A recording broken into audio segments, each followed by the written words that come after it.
가슴에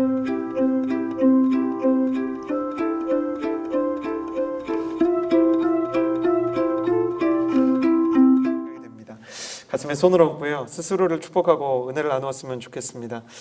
저를 따라 스스로를 축복하겠습니다. 하나님은 나를 사랑하십니다. 나는 그 사랑 안에 있습니다.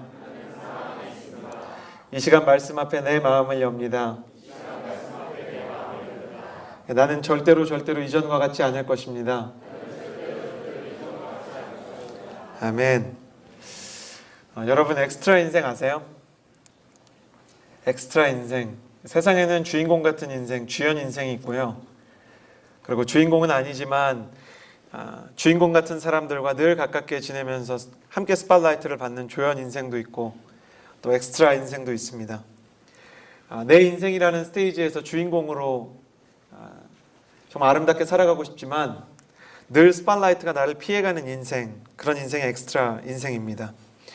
무엇인가 이뤄내고 싶지만 나의 최선이 다른 사람의 차선보다 못하다는 느낌이 드는 인생, 사람들에게 기억되고 싶지만 사람들이 기억해주지 않는 인생, 그런 삶, 그런 인생이 엑스트라 인생입니다. 한 번쯤은 가슴 쫙 펴고 주변에 있는 사람들에게 선한 영향력을 끼치면서 누군가를 이끄는 리더십의 자리에서 사람들과 함께 놀랍고 위대한 일을 일으키고 싶지만 그럴 능력도 자신감도 내적인 자원도 없는 사람들, 그런 사람들이 엑스트라 인생입니다. 베드로가 원래 그런 인생이었습니다. 그냥 갈릴리 촌동네 어부로 살면서 하루하루 조금이라도 더 많은 고기를 잡는 게 인생의 목표가 된 사람, 그러나 때로는 밤이 맞도록 그물을 던져도 빈 배밖에 만나지 못했던 사람, 그 사람이 바로 베드로였고 이 베드로의 인생이 엑스트라 인생이었습니다. 그런데 그런 베드로 앞에 슈퍼스타인 예수님이 등장하십니다. 예수님은 12년 동안 아무도 고치지 못했던, 의사도 또 사람들도 어느 누구도 고치지 못했던 여인을 그 옷자락에 손가락을 대는 순간 고치시는 분이셨고, 또 38년째 베데스다 연못에서 치유를 기다렸지만 오히려 더 많은 실패 속에서 마음이 무너져 내려갔던 중풍병자를 고치셨던 분이 예수님이셨습니다. 그 대단하다는 바리새인과 사두개인의 율법 논쟁에서 한 번도 패하지 아니하시고 오히려 복음의 이 메시지들을 드러내셨던 분이 바로 예수님이셨습니다. 그 예수님이 여러 동네를 지나실 때마다 그 동네마다 사람들이 예수님에게 환호성을 지르고 또 수많은 사람들이 예수님께 나와왔고요. 그리고 오병이어, 물고기 2마리와 보리떡 5개로 5,000명, 남자만 5,000명 되는 군중, 거의 한 2만 명의 사람을 먹였을 때는 사람들이 흥분해서 예수님이 정말 왕이 되어야 된다고 소리를 지를 정도였습니다. 지금으로 비유하자면 디스패치가 24시간 예수님을 쫓아다니고 포털 사이트에 있는 모든 기사가 예수님에 대한 내용으로 도배되고, 예수님께서 이 대망의 클라이막스처럼 보였던 예루살렘으로 입성해서 호산나 다윗의 자손이여 우리를 구원해 주소서 사람들이 막 몰려들었을 때는 공중파 3사가 다 예수님의 입성 장면을 아마 생중계했을 것입니다. 이런 예수님이 스팟라이트를 받으면 받을수록 예수님만 스팟라이트를 받았던 게 아니고 예수님과 함께했던 제자들에게도 스팟라이트가 비추기 시작합니다. 예수님께서 예수님의 능력을 제자들에게 나누어 주셨기 때문에 예수님에게 치유를 받지 못했던 사람들은 제자들에게 가서 제자들로 하여금 이 기도를 부탁하게 되었고, 제자들은 귀신을 쫓고 병을 고치고 사람들을 위로하고 그들의 인생에서 진짜 비전이 무엇인지, 진짜 삶의 의미가 무엇인지 비로소 깨달았던 시간이 되었습니다. 그렇게 기대에 차서 예루살렘에 들어가니까 제자들은 우리 중에 누가 예수님이 이루실 이 왕국에서 가장 좋은 자리를 차지하게 될까, 때로는 싸우기도 하고, 밤이 되면 기분이 좋아서 웃으면서 과거에 베드로는 자기의 인생을 돌아보면서 물고기 잡던 시절 생각하면서 야, 이런 날이 내 인생에도 오는구나, 그런 생각으로 밤잠을 설치고 설레어 했습니다. 그런데 그렇게 기대에 가득 차 있던 어느 날 밤에 예수님께서 제자들을 부르시고 자기는 이제 이 예루살렘에서 사람들에게 죽임을 당할 것이라고 얘기하고 수많은 사람들이 다 자기를 버리고 떠나갈 것이라는 충격적인 이야기를 하십니다. 그러니까 베드로가 흥분해서 누가 시킨 것도 아닌데 예수님에게 이렇게 호언장담합니다. 오늘 본문 33절 말씀 같이 읽겠습니다. 시작. 베드로가 대답했습니다. 주여, 저는 주와 함께라면 감옥이든. 주님, 저는 주님과 함께라면 감옥에 가든지 죽음을 당하든지 끝까지 주님과 함께할 것입니다. 베드로의 이 말은 100% 진심이었고요. 그의 마음 가운데 이런 뜨거운 열정이 있었습니다. 다른 사람들은 다 예수님 버릴지 모릅니다. 다른 사람들은 신앙이 연약하기 때문에 예수님 쫓아가지 못합니다. 그러나 저 베드로입니다. 예수님 3년 동안 저 보셨잖아요. 제가 예수님 진짜 따라갈 수 있습니다. 저는 끝까지 예수님과 함께 하겠습니다. 그런 베드로를 보고 예수님께서 그래 베드로야, 역시 너밖에 없다. 역시 우리 베드로 정말 귀하구나. 내가 너 없으면 외로워서 어떻게 했을까. 이렇게 얘기했으면 베드로의 마음 가운데 정말 감동이 쓰나미처럼 몰려왔을 텐데, 예수님께서 뭐라고 대답을 해주시냐면 34절 말씀 같이 읽겠습니다. 시작. 그러나 예수께서 대답하셨습니다. 전에 내가 3번 나를 모른다고. 예수님께서 베드로에게 오늘 밤에, 다른 날도 아니고 네가 장담한 이 밤이 지나가기 전에 너가 나를 3번 부인할 것이다, 이렇게 얘기하십니다. 그러니까 베드로가 그 사실을 믿지 못하고 아니다, 내가 예수님한테 진짜 내가 어떤 사람인지 보여주겠다, 마음을 먹었을 것입니다. 그런데 제자들은 사실 예수님의 말을 듣고도 예수님께서 실제로 죽임을 당하시고 재판을 받을 것이라고 실감하지 못했지만, 예수님께서 말씀하신 그날 밤에 예수님께서 예고하신 대로 예수님을 증오하던 바리새인과 사두개인과 율법학자와 대제사장들이 연합해서 예수님을 재판정인 대제사장의 집 뜰로 끌고 갑니다. 그리고 예수님께서 잡히시니까 베드로가 장담한 대로 끌려가시는 예수님을 따라갑니다. 다른 제자들은 예수님이 잡혀서 끌려가기 시작할 때 이미 도망쳤지만 베드로는 그래도 예수님을 쫓아갑니다. 그러면 예수님을 베드로가 어떻게 쫓아갔는가? 54절 말씀 같이 읽겠습니다. 시작. 그들은 예수를 잡아 끌고 대제사장의 집으로. 베드로가 예수님 따라갑니다. 다른 제자들은 벌써 다 도망쳤습니다. 그런데 성경의 기록을, 이 복음서들을 읽어보면 베드로와 요한 두 사람은 도망치지 않습니다. 역시 제자들 중에서도 예수님께서 가장 사랑하셨던 애제자 요한, 그리고 예수님께서 가장 믿으셨던 수제자 베드로, 이 수제자와 애제자 두 사람은 예수님 쫓아간 것이죠. 그런데 성경이 베드로가 그냥 예수님 쫓아갔다고 말하지 않고 이렇게 얘기합니다. 베드로가 예수님을 멀찌감치 떨어져서 따라갔다. 안 따라간 거 아닙니다. 따라갔습니다. 근데 좀 떨어져서 따라갑니다. 예수님 쫓아가겠다고, 예수님 따라가겠다고 말한 거 못 지킨 거 아닙니다. 근데 애매하게 지킵니다. 거리가 떨어져 있습니다. 사람들이 예수님 쫓아가나 안 쫓아가나 약간 헷갈릴 거리로 베드로가 애매한 거리를 두고 따라가고 있습니다. 호언장담하면서 예수님을 따라서 죽음이라도 불사하겠다던 베드로가 그의 말과 다르게 예수님과의 거리가 점점 벌어지고 있는 것입니다. 베드로는 그 마음속에 인정하지 않았지만 사실 벌써 베드로의 마음 가운데 두려움이 있는 것입니다. 베드로가 인정하고 베드로가 감지하지는 못했지만 그의 마음속에는 이미 두려움이 그의 신앙을 압도하기 시작한 것입니다. 사실 베드로는 멀찌감치 따라가면서 예수님이 쫓아가는 모습을 보면서 그의 마음속에 약간 이런 기대가 있었을 것입니다. 예수님께서 언제나 예수님을 죽이려던 무리에서 탈출하셨듯이 이번에도 분명히 어떤 하나님의 거룩한 능력으로 말미암아 벗어날 것이다. 아니면 주님께서 드디어 자기의 능력을 보여주셔서 천사들이 나타나서 일거에 이 악당들을 쓸어버릴 것이다. 어벤져스 실사판을 내가 오늘 보는구나. 그런 마음으로 베드로의 마음이 가득 차 있었어요. 그런데 대제사장의 집에 끌려가신 예수님은 항변 한마디 제대로 하지 않으시고 묵묵히 사형 언도를 받으십니다. 사형 언도만 받은 것이 아니고 사람들이 예수님 얼굴에 침을 뱉고 뺨을 때리고 그리고 예수님을 향해서 주먹을 날리는데 그걸 그냥 묵묵히 받아들이고 있는 것입니다. 시간이 지날수록 아니야, 예수님이 뭔가 새로운 일을 하실 거야, 뭔가 변화가 있을 거야 라고 기대했던 베드로의 기대는 처참하게 깨지고 두려움은 정말 작게 베드로의 마음을 파고 들어왔지만 틈 사이로 스며드는 장맛비처럼 베드로의 마음을 점점 채우기 시작했습니다. 그때 어떤 사람이 베드로에게 말을 겁니다. 55절에서 58절까지의 말씀 같이 읽겠습니다. 시작. 사람들이 마당 가운데 불을 지피고 함께 앉아 있는데 베드로도 그들 곁에 앉아 있었습니다. 베드로가 불을 쬐고 앉아 있는 것을 본 한 하녀가 그를 빤히 노려보면서 말했습니다.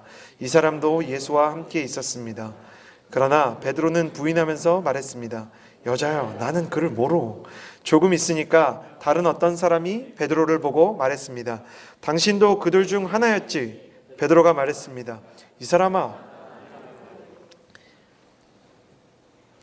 베드로에게 어떤 사람이 와서 당신 예수님의 제자 아닙니까? 이렇게 물어봅니다. 그러니까 베드로가 화들짝 놀라면서 예수님을 부인합니다. 중요한 것은 베드로에게 질문을 한 사람이 무기를 든 사람이거나 장성한 어른도 아니었다는 것입니다. 오늘 본문에 이 베드로에게 질문을 한 여종이라는 표현이 나오는데 이 여종은 어린 여종 얘기하는 겁니다. 한 14세에서 15세쯤 그 정도로 어린 사람입니다. 근데 그 어린애가 와갖고 아저씨 혹시 예수님 제자 아니에요? 이렇게 물어보니까 당황해서 하는 말이 이걸 보면서 그 이스라엘 사람들이 굉장히 많이 웃는 구절입니다. 여자여, 나는 그를 모르. 이게 극존칭으로 써 있습니다. 15살짜리 애한테 쫄아서 여자여. 이게 지금 우리말로 치면 이제 중학교 막 들어간 여자한테 여인이요. 나는 예수님이 누구신지를 모릅니다. 이렇게 공손하게 얘기하기 시작한 거예요. 인간은 상대가 강하기 때문에 두려워하는 게 아닙니다. 두렵기 때문에 상대가 강한 것입니다. 강한 상대이기 때문에 어려운 상황이기 때문에 내 마음이 주눅든 것이 아닙니다. 주눅이 들었기 때문에 그 상황이 어려워지는 것입니다. 또 다른 사람이 찾아와서 다시 물어봅니다. 당신 예수님의 제자 맞는 것 같은데 갈릴리 사투리인데 내가 당신 여러 번 봤어. 이렇게 얘기하니까 베드로가 진짜 모릅니다. 그리고 계속 예수님을 부인합니다.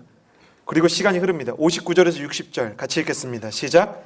1시간쯤 지나 또 다른 사람이 이 사람이 갈릴리 사람인 것을 보니 그와 함께 있었던 것이 틀림없다 라고 장담했습니다. 그러자 베드로가 말했습니다. 이 사람아, 나는 당신이 책 끝나기도 전에 베드로가 첫 번째 한 이 어린 여종에게 부인을 했을 때와 두 번째 그 뒤에 어떤 사람이 와서 질문을 했을 때 그 사이 간격은 58절 말씀에 보면 조금 있으니까라고 써 있습니다. 그러니까 이 두 개의 질문은 재차 굉장히 빠른 타이밍 안에 질문이 된 거예요. 그러니까 베드로한테 이 두 개의 질문이 닥쳐왔을 때는 베드로는 너무 무서워가지고 순간적으로 생명의 위협을 느껴서 그렇게 얘기했을 수 있습니다. 근데 세 번째 질문은 다릅니다. 59절 말씀에 보면 1시간쯤 지났다고 얘기하고 있습니다. 시간이 지난 것입니다. 1시간이 지났습니다. 1시간이면 사람이 자기가 잘못한 말을 고치기에 충분한 시간입니다.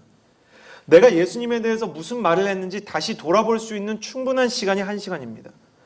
왜 여러분 그런 때 있잖아요. 거짓말했는데 거짓말한 게 너무 창피해가지고 다음엔 이런 거짓말 하지 말아야 되겠다라는 생각 드는 그런 타이밍 있잖아요. 1시간이면 그렇게 얘기하기가 충분한 시간입니다. 얼떨결에 부인한 거 아닙니다. 만약에 생명의 위협을 느껴서 베드로가 예수님을 부인했다라면 첫 번째, 두 번째 부인하고 베드로가 그 자리에서 도망치면 됩니다. 다른 제자들처럼. 근데 베드로는 처음에는 막 이렇게 허둥지둥 되는 것처럼 보이지만 세 번째 질문할 때는 아예 숯불 쬐면서 예수님을 이렇게 모른다고 얘기하는데 원어를 계속해서 살펴보면 베드로가 세 번째 부인할 때는 다른 복음서에 따르면 심지어 예수님을 저주했고 굉장히 태연하게 예수님을 부인합니다. 실제로 베드로는 예수님에 대한 이 1시간 동안 모든 기대가 다 사라진 것입니다.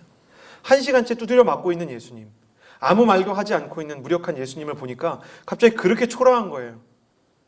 그 마음 가운데 내가 저 사람을 위해서 내 청춘을 바쳤단 말인가?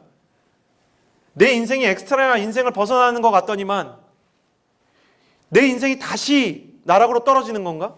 도대체 나는 지난 3년 동안 뭐 한 건가? 냉정한 마음이 들기 시작하고 그리고 그가 우발적으로 예수님 부인한 거 아니고 이제는 예수님을 부인하는 것이 그의 마음의 한 부분을 이루고 그리고 자연스럽게 예수님을 부인하기 시작합니다. 그런데 베드로가 세 번째 예수님을 부인할 때 예수님께서 말씀하셨던 대로 다 구는 소리가 들렸고, 그때 베드로는 예수님과 시선이 마주칩니다. 61절 62절 말씀 같이 읽겠습니다. 시작. 주께서 돌아서서 베드로를 쳐다보셨습니다. 그러자 베드로는 오늘 닭이 울기 전에 내가 나를 3번 부인할 것이다 하신 주님의 말씀이 기억났습니다. 베드로는 밖으로 나가 한없이. 카메라 앵글을 베드로에서 예수님으로 좀 옮기면 베드로가 예수님을 부인하는 1시간 동안 예수님은 베드로가 예수님을 부인하는 이야기를 다 듣고 계셨습니다. 예수님은 베드로가 예수님을 어떻게 부인하는지를 다 알고 계셨습니다.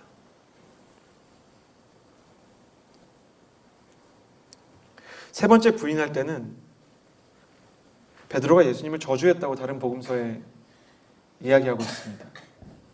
예수님은 그런 이야기를 한마디 한마디 다 듣고 계셨습니다.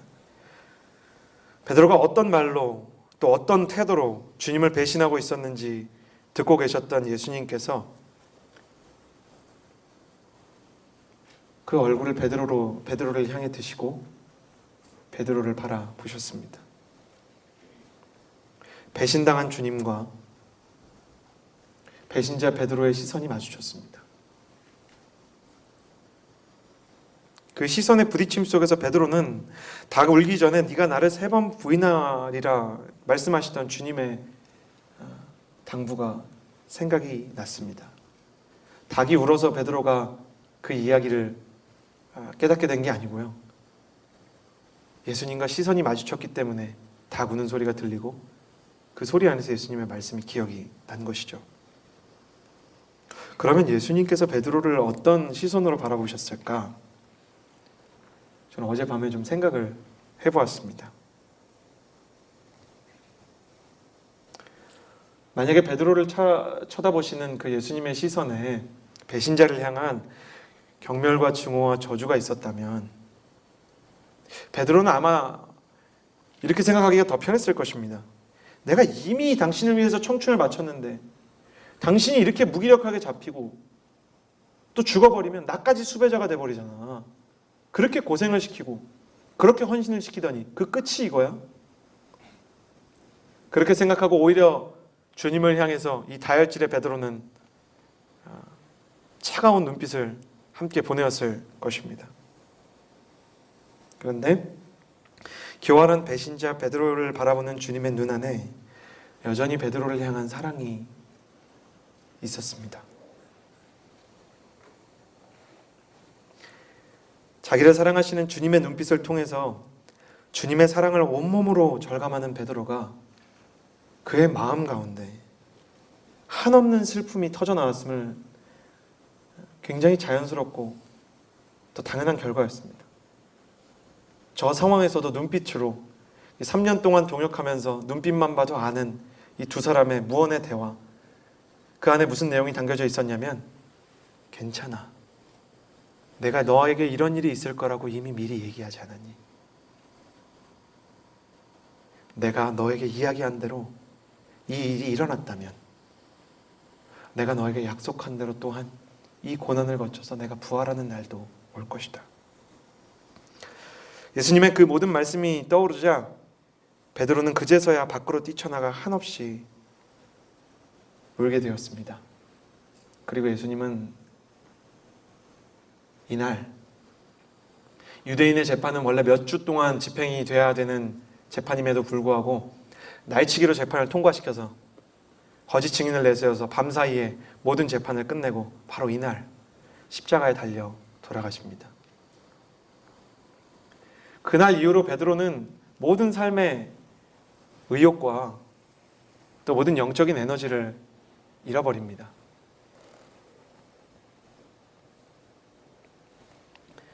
자기를 그토록 사랑해 주셨던 예수님에게 그 예수님의 생애의 그 마지막 장면을 자기가 어떻게 장식했냐면 나는 저자를 모르고 저자는 저주받아도 마땅한 사람이고 십자가에 달려도 어떻게 할 수 없는 사람이다 라고 저주했던 것입니다.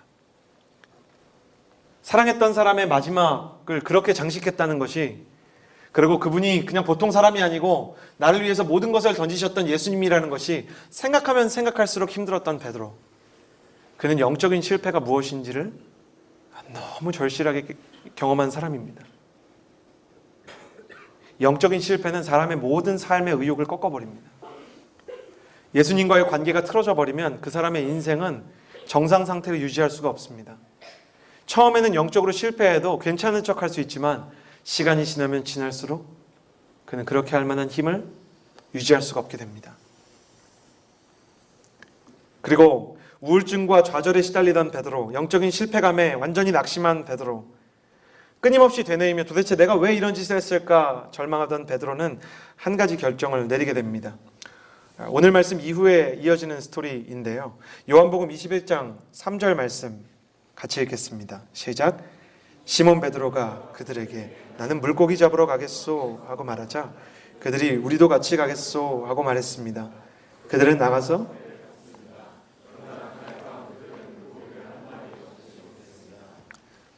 예루살렘에서 갈릴리까지 그 먼 길을 베드로와 제자들은 며칠이 되지 않아서 거의 하루 이틀 만에 고기를 잡으러 갑니다. 여기서 우리는 굉장히 중요한 사실을 배웁니다. 영적으로 실패한 사람은 과거로 돌아갑니다. 베드로가 나는 고기 잡으러 가겠소 하고 말합니다. 그는 원래 고기 잡던 사람이었기 때문입니다. 그리고 실패한 사람은 과거로 돌아갈 때 혼자 가지 않습니다. 나는 고기 잡으러 가겠소. 그러니까 다른 제자들도 같이 고기 잡으러 갑니다. 원래 실패한 사람의 영적인 영성 가운데는 다른 사람들을 물귀신처럼 끌고 가는 스피릿이 있는 겁니다. 나는 영적으로 실패했는데 다른 사람은 영적으로 괜찮은 거, 불편한 것입니다. 다른 사람들에게 끊임없이 부정적인 얘기합니다. 그들은 과거로 돌아가서 원래 하던 일 합니다. 베드로가 고기 잡던 사람이라서 고기 잡듯이 술 마시던 사람은 예수님 믿고 술 끊었던 사람은 다시 방황하면 술 마시러 갑니다. 음란한 영상에 중독되어 있던 형제는 영적으로 어려워지면 음란한 영상 다시 봅니다. 이 사람 저 사람 만나서 이 사람 저 사람 연애해야 됐던 연애 중독에 걸렸던 사람은 영적으로 실패하면 다시 연애에 중독하는 대로 들어갑니다. TV를 너무 많이 보고 또 인터넷과 게임을 너무 많이 하던 미디어 중독이 돼 있던 사람은 예수님과 멀어지면 다시 미디어로 돌아가는 것입니다. 그런데 그들이 거기 가서 계속해서 그물을 던집니다. 그런데 오늘 말씀에 보니까 그들이 그렇게 그물을 던졌는데 물고기를 한 마리도 잡지 못했다. 성경은 기록하고 있습니다. 과거로 돌아가지만 영적으로 실패한 사람은 아무리 내가 익숙한 행동을 해도 거기서 행복을 찾지 못합니다. 과거로 돌아가서 아무리 열심히 노력하지만 내가 원하는 수준의 회복도 경험하지 못합니다. 그것이 바로 영적인 실패를 겪는 사람의 모습입니다. 영적인 실패는 이렇게 우리를 망가뜨립니다. 우리도 영적인 실패가 뭔지 압니다. 한때 정말 뜨거웠던 기도의 현장이 내 인생에서 사라지고 찬양을 부를 때 눈물이 터져나오던 눈물도 이제 수도꼭지가 잠긴 것처럼 흘러나오지 않고 예배에 앉아서 집중력을 유지하는 것이 어려워서 계속해서 스마트폰을 들었다 놨다 해야 합니다. 영적으로 정말 충만했을 때 예수님과 함께 동행하던 때에는 정말 길가에 흩날리는 벚꽃잎만 봐도 예수님이 생각났는데 이제는 더 이상 그렇지 않은 것입니다. 그리고 예수님과의 대화는 사라지고 예수님에 대한 말들만 많아집니다. 본회퍼는 뭐라고 얘기했냐면 당신이 형제와 그리스도에 대해서 얘기하는 것이 별로 의미가 없다. 더 의미 있는 것은 당신이 그리스도와 형제에 대해서 얘기하는 것이다. 그러나 영적인 침체를 겪는 사람은 그렇게 할 수가 없습니다. 예수님과 직접 대화하지 않고 예수님에 대한 이야기만 많이 합니다. 베드로는 그냥 그런 추억 속에 갇혀서 과거에 갇혀서 계속해서 세월의 바닷속에 그물을 던지고 있습니다. 왜 영적인 실패는 사람을 이렇게 비참하게 무너뜨리는 것일까? 그것은 우리의 마음 가운데 착각이 있기 때문입니다. 우리는 영적인 실패가 영적인 끝이라고 생각합니다. 그러나 그렇지 않습니다. 미국 미시간주에 가면 뉴 프로덕트 웍스라는 이 실패 박물관이 있습니다. 이게 뭐냐면 여러분 그 지구상에 나오는 신제품 중에 90%는 올해 출시된 제품 중에 90%는 내년엔 다시 팔지 않습니다. 실패했기 때문이고요. 10%만 계속해서 팔 수 있는 성공작으로 남게 됩니다. 이 뉴 프로덕트 웍스는 90%의 실패한 제품들이 왜 실패했는지를 담아둔 박물관입니다. 여기 가면 그 실패한 제품들이 있는데 예를 들면 이런 거예요. 냄새 안 나는 담배. 냄새가 안 나고 향이 없는데 담배를 왜 피겠습니까? 무색 콜라. 콜라인데 흰색이에요. 그리고 최악의 제품인 것 같아요. 스프레이식 치약. 입에다가 이렇게 스프레이처럼 뿌리는 거예요. 처음에는 이 박물관을 세웠을 때 사람들이 아무도 그 박물관 찾아가지 않았는데 지금은 제일 많이 찾아오는 기업들이 미쓰비시, 그 다음에 P&G, 코카콜라, 그리고 애플입니다.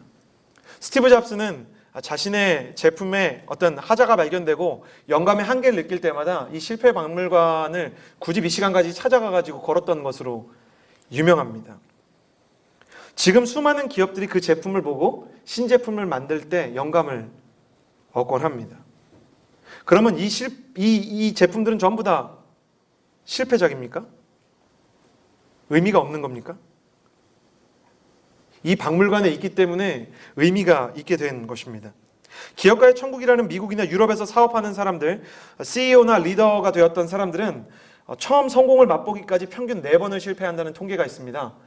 CEO들이 자기의 수치를 가리기 위해서 약간 방어적으로 임했을 가능성을 생각하면 아마 평균 5번에서 6번 인간관계나 일에서 치명적인 실수를 했을 것입니다. 그러면 그 리더십들은 전부 끝장난 인생입니까? 세상의 그 어떤 리더십, 세상의 그 어떤 하나님의 사람도 실패하지 않는 사람은 없습니다. 다만 실패를 딛고 일어난 사람과 실패해서 자기의 모든 영적인 혹은 자기의 모든 비전의 역사를 끝낸 사람이 있을 뿐입니다. 끝낸 사람인가 아니면 다시 딛고 일어난 사람인가. 스코틀랜드에 영적으로 굉장히 실패한 사람이 있었습니다. 첫 설교를 하려고 처음 부임한 예배에서 설교를 하려고 그러는데 설교 본문을 잊어버린 거예요.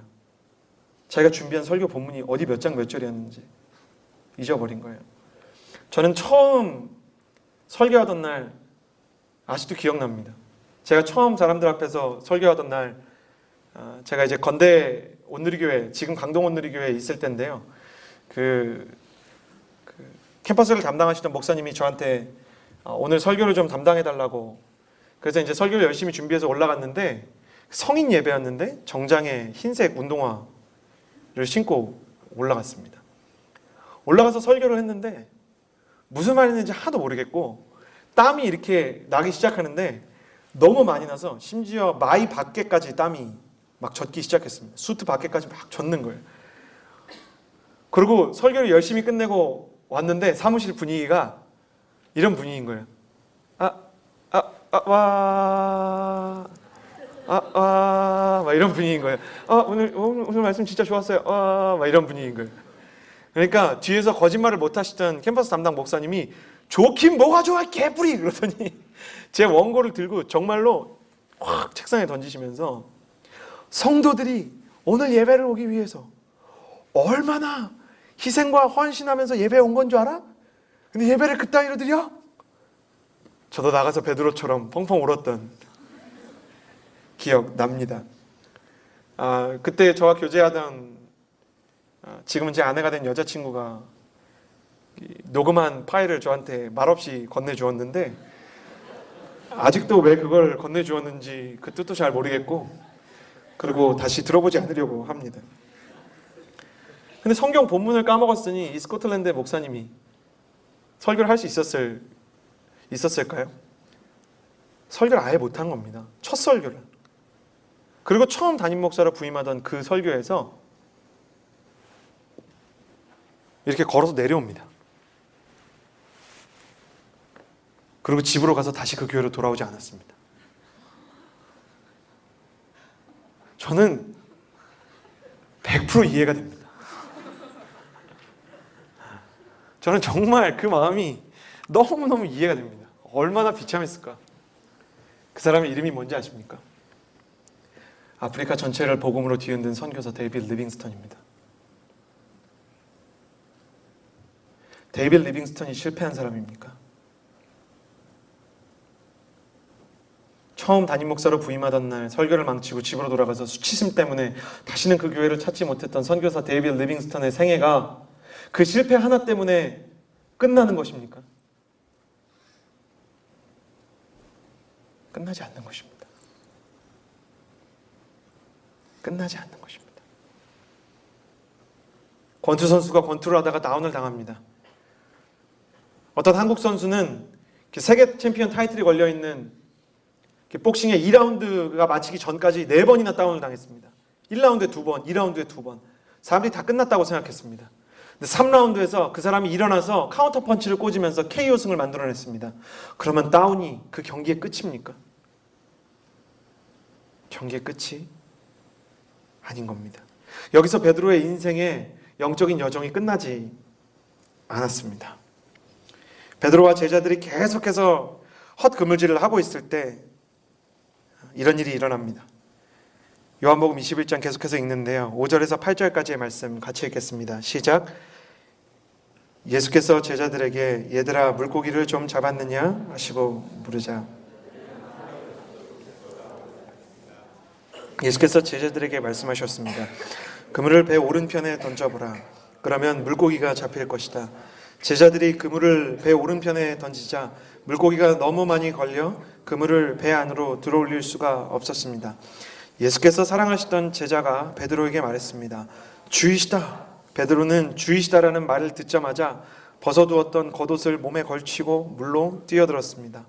그러나 다른 제자들은 배를 탄 물고기가 가득한 그물을 끌어내면서 배를 저어 육지로 나왔습니다.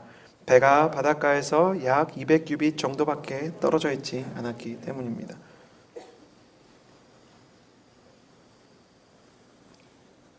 베드로가 헛그물질을 계속하고 있는 그날 밤 예수님께서 베드로를 찾아오십니다. 그래서 예수님께서 영적으로 실패하고 다운되고 모든 의욕과 모든 영적인 자원을 잃은 베드로에게 무슨 일을 하시는가? 베드로를 불렀을 때와 똑같은 행동을 하십니다. 지금 우리가 읽었던 배 오른편으로 그물을 던져보라. 그러면 물고기가 잡힐 것이다. 그래서 제자들이 그물을 배 오른편에 던지자 그물이 너무 많이 걸려서 그물을 배 안으로 들어올릴 수 없었던 장면, 이 장면은 베드로를 처음 불렀을 때의 장면과 같습니다. 베드로를 처음 부르시던 장면, 누가복음 5장 4절에서 8절 말씀 같이 읽겠습니다. 시작. 말씀을 마치시고 시몬에게 이르시되 깊은 데로 가서 그물을 내려 고기를 잡으라. 시몬이 대답하여 이르되 선생님 우리들이 밤이 새도록 수고하였을 때 잡은 것이 없지만은 말씀에 의지하여 내가 그물을 내리리이다 하고 그물이 찢어지는지라. 이에 다른 배에 있던 동무들에게 손짓하여 와서 도와달라 하니 그들이 와서 두 배의 체험에 잠기게 되었더라. 시몬 베드로가 이를 보고 예수의 무릎 앞 엎드려 이르되 주여 나를 떠나소서 나는 죄인. 예수님께서 영적으로 무너져 있는 사람에게 첫 번째 주셨던 회복은 첫사랑의 회복입니다. 어떤 사람이 묻가에서 그들에게 말합니다. 배 오른편으로 그물을 던져보십시오. 그러니까 제자들이 불안하기 시작합니다. 옛날에 있었던 그 사건이 떠오르기 시작합니다. 그물을 던집니다.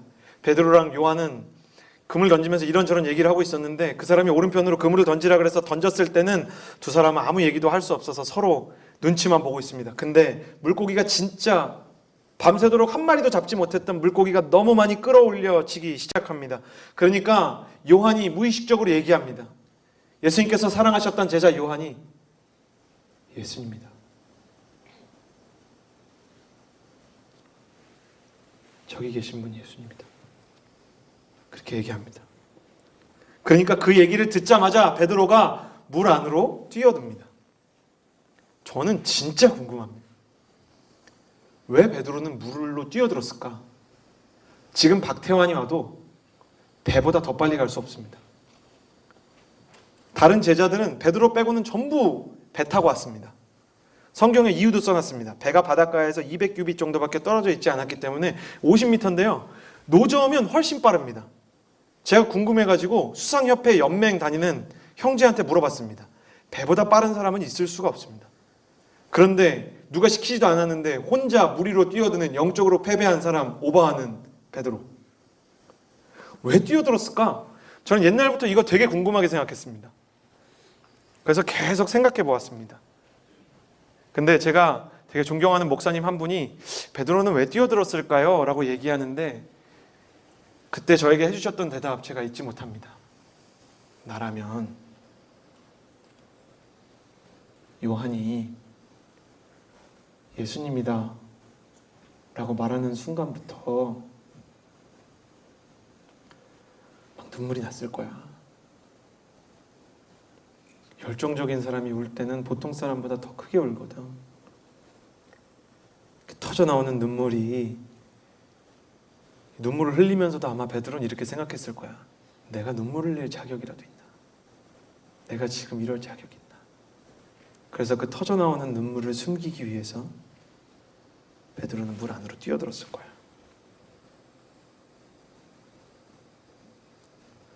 예수님이시다라는 소리를 듣는 순간 터져 나오는 눈물을 감추기 위해서 물로 뛰어들어서 수영하는 베드로. 그래서 예수님 앞에 갔을 때 눈물 반, 콧물 반, 절망한 마음으로 예수님과 눈을 마주치지 못하는 베드로. 베드로에게 예수님께서 말씀하십니다. 요한복음 21장 15절에서 17절 말씀입니다. 같이 읽겠습니다. 시작. 그들이 아침 식사를 끝마치시자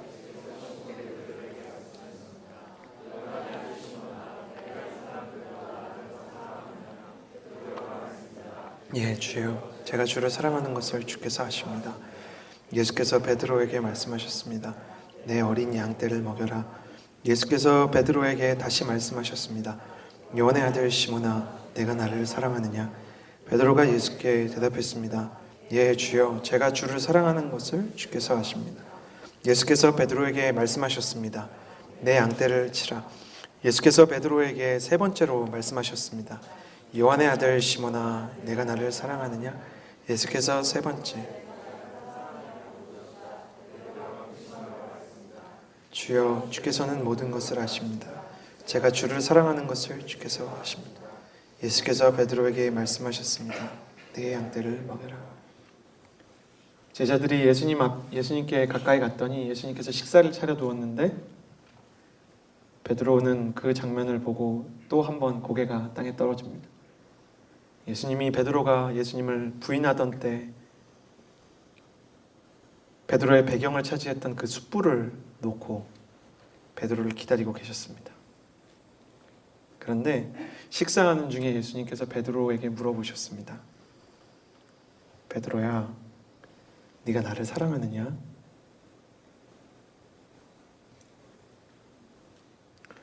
베드로야, 네가 나를 사랑하느냐?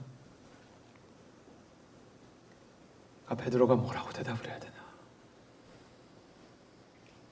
마음이 복잡한 거예요.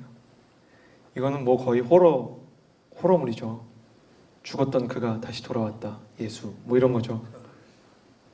한 사람씩 사라지는 뭐 이런 분위기죠, 지금. 베드로가 입이 있어도 말을 할 수가 없어요. 언뜻 생선을 구우시는 예수님의 손목을 보니까 아직도 선명히 나 있는 못자국. 바람이 불어서 예수님의 머리가 흩날리면 예수님의 머리에 아직도 나 있는 그 가시나무의 상처들. 그것을 보면서 베드로가 뭐라고 얘기해야 될지 몰라서 주님께서 아십니다. 제가 주님을 사랑하는 마음이 있는지는 주님께서 알고 계십니다. 이렇게 대답합니다. 원어로 보면 주님이 네가 나를 사랑하느냐라고 말할 때 이 사랑이라는 단어가 아가페로 기록되어 있습니다. 베드로야, 네가 아가페의 사랑으로 나를 사랑하느냐? 근데 베드로가 예, 주님, 제가 아가페의 사랑으로 당신을 사랑하는지를 당신이 아십니다. 이렇게 얘기하지 못하고 필레오의 단어를 씁니다. 사실 두 단어가 일반적으로 알려진 것과 달리 깊이를 따지는 단어는 아닙니다. 아가페도 위대한 사랑이고요. 필레오도 위대한 사랑입니다. 근데 어찌됐든 베드로가 같은 단어를 쓰지 못합니다. 그러니까 이런 거죠. 베드로야, 네가 진짜 나를 사랑하느냐? 예, 주님, 제가 주님을 연모합니다. 또 물어보십니다. 베드로야, 네가 나를 사랑하느냐? 예, 주님, 제가 주님 뭐 좋아합니다. 자꾸 다른 단어를 쓰는 거예요. 부끄러우니까 그렇게 대답할 수가 없는 거죠. 예전에는 의기양양했지만 지금은 겸손하게 말하게 된 베드로. 여러분, 은혜를 받으면 언어가 겸손해집니다. 은혜 받은 사람의 특징은 언어가 겸손해진다는 것입니다. 성령의 사람은 장담하지 않습니다. 은혜의 사람은 자기 자신을 과신하지 않습니다. 성령 받은 사람은 겸손한 언어를 쓰게 되어 있습니다. 겸손하게 하나님께 사랑을 고백하게 되어 있습니다. 그 겸손이 사랑의 고백을 고귀하게 만드는 것입니다. 그런데 예수님은 왜 베드로에게, 이 실패한 베드로에게 네가 나를 사랑하느냐라고 물어보았을까? 저는 이 장면을 또 이렇게 계속 생각하고 묵상해 보았어요. 그러니까 질문이 바뀌기 시작해요. 베드로야, 네가 나를 사랑하느냐 하는 질문에서 서진아, 너는 나를 사랑하느냐?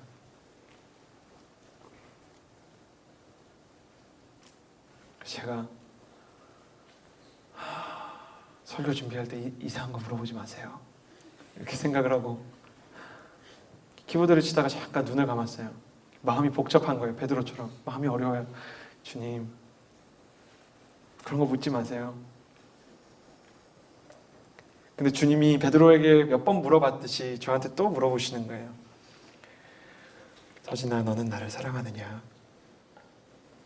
그런데 그 질문을 계속 받고 있는데 예수님의 말씀 뒤에 감추어진 예수님의 마음이 느껴지기 시작하는 거예요. 그게 뭐냐면, 너가 배반한 거 내가 모르는 거 아니잖아. 네가 죄 짓는 것도 내가 모르는 거 아니잖아. 네가 연약한 것도 내가 다 알고 있잖아. 네가 그런 사람인 거 알고 있어, 나도. 근데 내가 이걸 물어보는 건, 그래도 내가 이걸 물어보는 건 너는 모르겠지만 너 안에 나를 사랑하는 마음이 아직 남아있는 거, 그걸 내가 알기 때문이야. 여러분, 여기 왜 나오셨어요? 아침인데.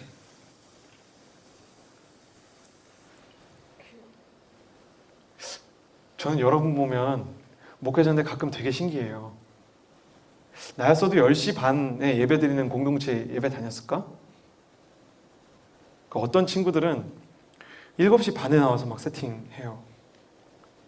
왜 하세요? 여러분, 이 자리에서 이 긴 설교를 왜 듣고 계세요? 왜 그런지 아세요? 여러분의 마음 가운데 크던 작던 예수님을 사랑하는 마음이 있기 때문입니다. 너무 작아서 내가 예수님 사랑합니다, 내가 예수님 진짜 사랑합니다 이렇게 얘기할 만큼 큰 건 아니지만,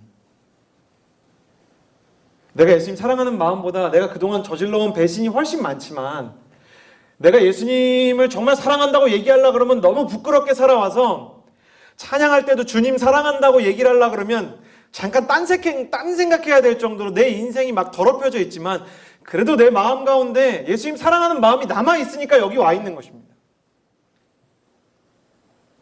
베드로가 예수님과 함께 생선을 먹으면서 그 자리에 머물러 앉아있고 예수님이 질문을 하는데 네가 나를 사랑하냐고. 그런데 주님이 그래도 제 마음을 아신다고 얘기했던 거, 예수님도 베드로도 그 마음 가운데 예수님 사랑하는 마음이 있다는 것을 알고 있기 때문입니다. 여러분은 아십니까? 여러분의 마음을.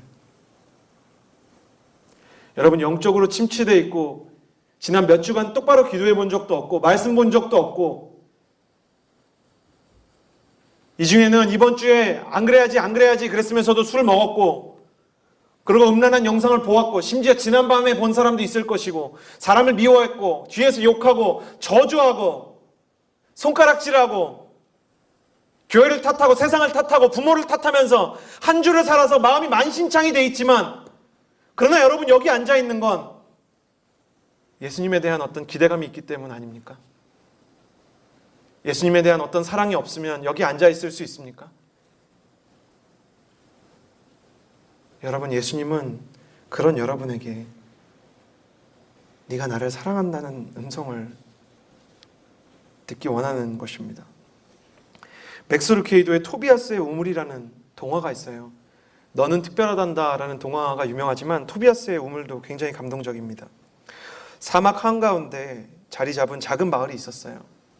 근데 이 마을은 다른 사막의 마을들과 달리 물 걱정을 전혀 안 해도 되는 마을이었어요.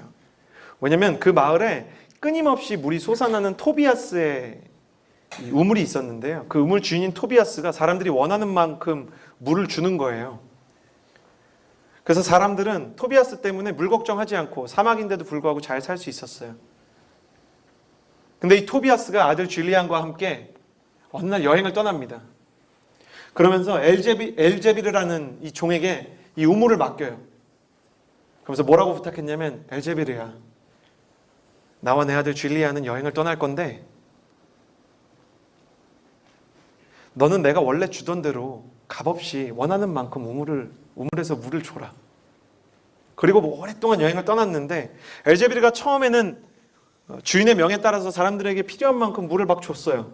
근데 조금 지나니까 마음이 바뀐 거예요. 그래서 자기한테 감사의 인사를 하는 사람에게만 물을 주기 시작했어요. 그러니까 사람들이 뭔가 이게 내키지 않는데 물을 먹어야 살 수 있으니까 와가지고 계속 감사의 인사를 하는 거예요. 근데 엘제비르의 마음이, 구멍난 마음이 그걸로 채워지지 않는 거예요. 그러니까 나중에는 자기가 볼 때 자기한테 잘해주고 예쁜 사람한테만 물을 주기 시작했어요. 그러니까 사람들이 진짜 엘제비르 때문에 마음이 불편한데 물 못 먹을까 봐 막 예쁜 짓을 하고 앞에 나갈 때 막 좋은 옷 입고 그러고 나가기 시작했습니다. 어느 날 우물가에 한 사람이 나타났는데 그 사람이 엘제비르한테 인사를 안 하는 거예요. 그리고 예쁘게 보이려고도 하지 않고 범죄자처럼 후드를 확 뒤집어 쓰고 있어요. 그러니까 엘제비르가 화가 나서, 야, 너 임마 그럼 물 안 줄 거야? 그런 태도로 나를 대할 거면 저리 꺼져, 그랬어요. 그러니까 이 사람이 후드를 이렇게 벗었는데 우물 주인 토비아스의 아들 줄리안인 거예요. 그러니까 엘제비르가 다 끝났구나. 그리고 엎드려서 잘못했다고 얘기하기 시작합니다. 이 줄리안은 그렇게 하면 안 된다고 엘제비르를 타이른 다음에 사람들에게 원래대로 이 물을 막 주기 시작했어요. 그러니까 사람들이 오랜만에 정말 값없이 물을 먹으면서 다시 그 마을의 기쁨이 회복되는 거예요. 그런데 인제는 엘제비르가 아니라 마을 사람들이 우물 주인 아들 이 줄리안한테 와서 한다는 말이 엘제비르한테는 물을 주면 안 된다는 거예요. 저놈은 진짜 나쁜 놈이라고. 그런데 줄리안이 어떻게 하냐면 엘제비르를 불러서 그에게 물을 떠주면서 사람들에게 말합니다. 아니라고. 엘제비르가 어떤 잘못을 했든 이 엘제비르에게도 물을 주는 것이 내 아버지의 뜻이라고. 저는 그 동화를 읽으면서 그런 생각 해봤어요. 내가 지금 가지고 있는 게 전부 주인의 우물에서 나오는 게 아닐까. 하나님께서 내게 주신 시간, 하나님께서 내게 주신 은사, 하나님께서 내게 주신 물질, 하나님께서 내게 주신 내적인 자원. 태어날 때 가진 거 아무것도 없었으면서 하나님께서 주신 거를 내가 받아놓고 저는 그렇게 살더라고요. 내 시간, 내 관계, 내 물질, 내 거인 것처럼 나한테 잘해주는 사람, 내 보기에 좋은 사람한테만 인심 쓰듯이 뭐 재능이며 물질이며 시간이며 투자하면서 사람들의 마음 가운데 자리 잡고 싶어하는 마음이 있었습니다. 그런데 하나님께서 그렇게 살던 저에게 예수님을 보내주셔서 저의 죄를 용서하시고 주님의 사랑 속에서 새로운 인생을 살게 날마다 은혜를 주고 계십니다. 저는 한때 정말 한심한 삶을 살았어요. 제 인생에서 가장 아름다워야 했던 10대와 20대를 정말 후회할 만한 기억들로 가득 채우면서 살았어요.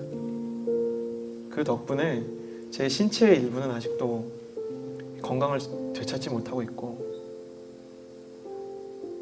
가끔씩 동창회에 나가서 어떤 친구들을 보면 저는 미안하다는 말도 참 하지 못하고 돌아오는 길 내내 하나님 앞에 잘못 살아왔다고 회개합니다. 제가 중학교 때 하루는 쉬는 시간에 자는데 어떤 친구가 너무너무 떠드는 거예요. 뭐 쉬는 시간이니까 떠들고 놀아야죠. 근데 제가 그때 마음이 고장나 있어서 일어나가지고 그 친구를 쉬는 시간 끝날 때까지 때렸던 것 같아요. 시끄럽다고. 쉬는 시간에는 자는 사람도 있고 떠드는 사람도 있는 거죠. 근데 그 친구를 중학교 졸업하고 고등학교를 딴 데 가서 못 만났다가 어디서 만났냐면 신학교 입학식 때 만났어요. 같은 학교 같은 학번으로 입학을 한 거예요.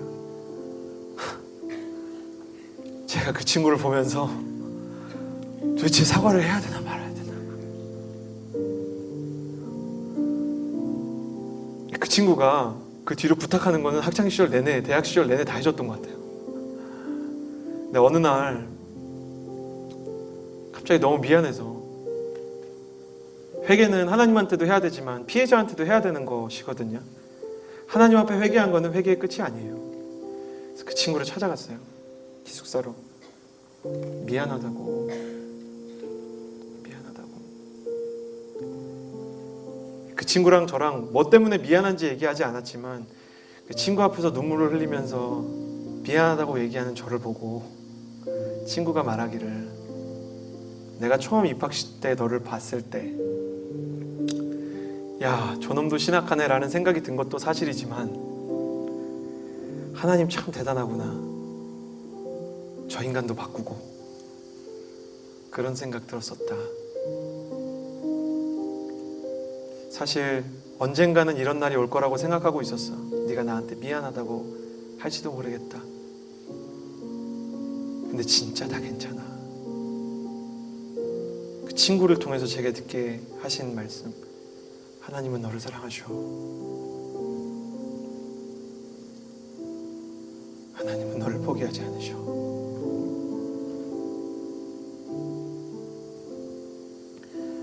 하나님은 너를 절대 내버려두지 않으시는 분이야.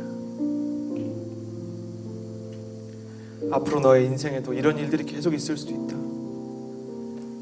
그래도 지금처럼 회개하고 기도하면서 같이 가자. 그러면서 그 밤에 얼마나 많이 울었는지 몰라요. 여러분, 영적으로 실패했습니까? 오늘 주님은 실패한 여러분에게 찾아오기를 원하십니다.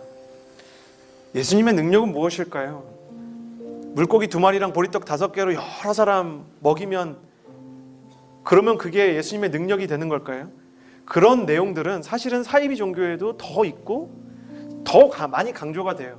근데 주님께서 마지막으로 세상에서 떠나시기 전에 보여주신 기적은 예수님을 부인하고 도망갔던 제자들을 끝까지 사랑으로 품으셔서 완전히 끝장났다고 생각한 인생을 다시 온전하게 시작하게 하신 것입니다.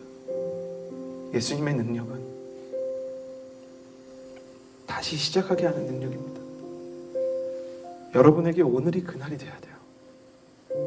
오늘이 그날이 돼야 돼요. 그렇게도 기다리던 영적인 회복의 날이 오늘이어야 되는 거예요. 언제까지 내일을 기다리면서 사시겠어요? 주님, 오늘 내가 돌아가기 원합니다. 예수님의 사랑은 지금 이 자리에, 지금 그대의 곁에 있습니다. 그런 마음을 담아서, 주님, 내가 다시 주님을 사랑하기 원합니다. 주님, 내가 다시 영적인 회복 가운데 들어가기 원합니다. 우리 그런 마음을 담아서 함께 찬양할까요?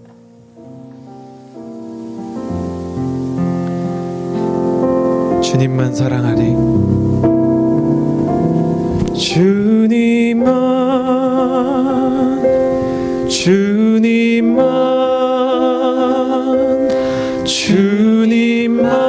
사랑하리.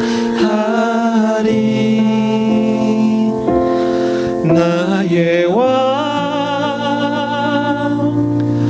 나의 주님을 더욱 알기 원해. 나의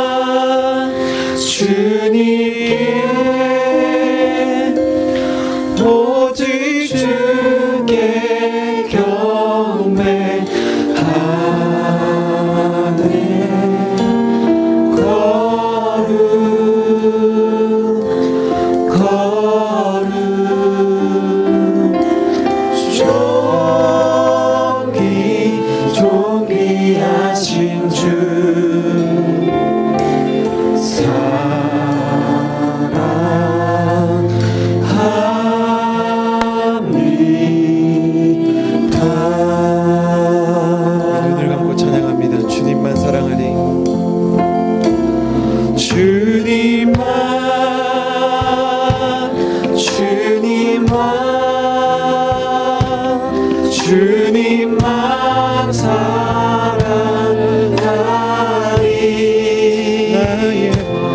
나의 왕 나의 주님 주님을 더욱 알기 원해 나 주님께 오직 주께 경배하네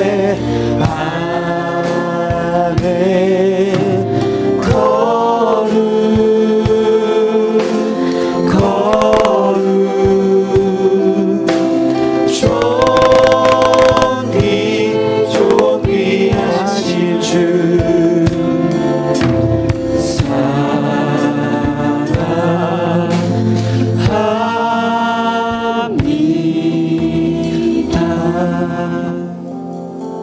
저는 예전에 성령 충만한 사람이 죄 안 짓는 사람인 줄 알았어요. 거짓말에 유혹이 찾아오고 음란함과 교만함의 유혹이 찾아와도 이겨낼 수 있는 사람이 성령 충만한 사람이라고 생각했어요. 근데 오늘 이 자리에서 제가 누가 성령님의 사람인가 생각해 보니까 죄를 지었을 때 주님 앞에 빨리 돌아가는 사람이 성령 충만한 사람이더라고요. 여러분, 우리는 우리의 힘으로 주님의 일을 할 수 없고 우리의 의지로 주님을 따라갈 수 없습니다. 최선을 다해봐야 멀찌감치 떨어져서 도망칠 수 있는 거리에서 예수님 쫓아갈 뿐이에요. 우리가 베드로보다 더 잘할 수 있겠습니까? 그러나 주님께서 지금 이 자리에 우리와 함께 하십니다. 그리고 우리에게 이 질문 하나를 던지십니다. 사랑하는 아들, 사랑하는 내 딸아, 너 나 사랑하지? 나는 너를 사랑하는데. 나는 너를 사랑하는데 너는 나를 사랑하냐? 아니야. 넌 나를 사랑하지 않는 게 아니야. 사랑이 작은 것뿐이에요. 주님, 오늘 우리에게 그 사랑을 발견해 주시고 또 그 사랑의 고백을 듣기 원합니다. 이 시간에 기도할 때 주님 사랑합니다. 주님 곁에 머물기 원합니다. 그런 마음으로 우리의 마음을 내어드리며 기도합시다.